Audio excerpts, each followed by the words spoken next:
Right, going back to this conrod, we've already discussed the crank pin issue, so I've cleaned and polished the old crank pin and it's come up like a brand new one actually, to be honest. I'm not worried about that. So it's refitted, there's no play, there's a good fit, the floating bush fits nicely on it, so no worries there. And I said when I was checking this conrod in the lathe that I'd come back and have a look at it when I had it on the big end, and hopefully we can see there that there's a small gap between the shank of it and the face of the flywheel. Very small, it's actually about 1 millimetre that. I'm going to turn the conrod over. Notice the gap is slightly larger, but the gap is consistent and parallel all the way along, as it was in the case when it was turned the other way up. So again, that doesn't suggest that it's bent. That just suggests to me that one side of the conrod shank hasn't been machined down quite as much as the other, and there's a slight sort of offset when you flip it over because of that. But the gap between it and the flywheel, although larger this way round, is still parallel to the inner face of the flywheel right across. Turn it over again, and let's see, that's the sort of side that's closer to it. See, it's parallel, so there's no bend there. Things are slightly out of step due to the final sort of machining, I think. And just to sort of verify that, I've got another conrod here. This is one that I took time to polish up if ever I want to use it in a tuned engine, or that was my intention. Now this one actually has a gap there, a bit more like we saw at the larger gap on the other conrod, that way round. And if I turn it over, the gap is about the same. So that's more consistent, but no straighter, if you like, than the other conrod. So and importantly, the other conrod, where it looks like it had rubbed on the face of a flywheel before at some time in its life, I don't know when it did that, it won't be doing it now. It's clear of it. So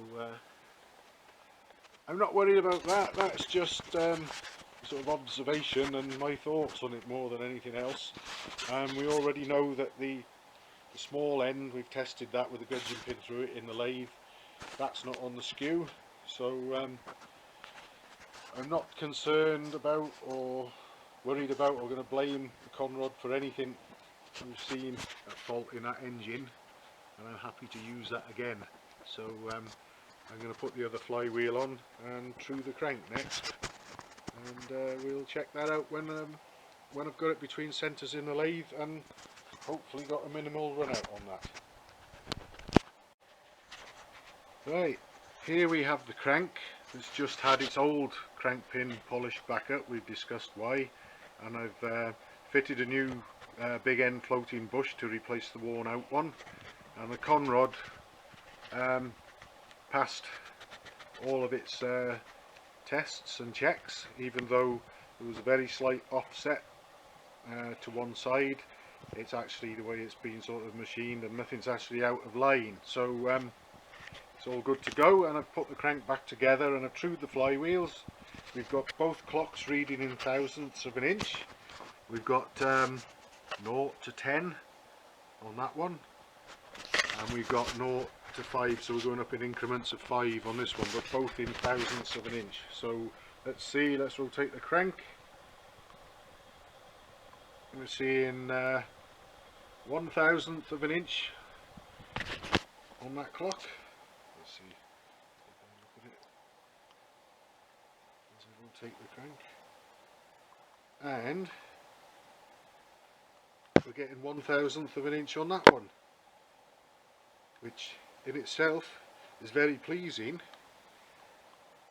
But when you see those needles rising and falling by that 1,000th of an inch at the same time as each other, therefore to all intents and purposes cancelling each other out, in the real world we've got no run out there. So what I've got to do now, very carefully, I've got my crank pin nut fitted and done up tightly on the timing side. All that remains to do is for me to get one on the drive side and tightened up, and the figures could all go skew-if when that happens, but if they stay like this I will be one very happy bunny, and I'm sure the owner will too. So I'll fit the nut next and then we'll check and see what we've got again.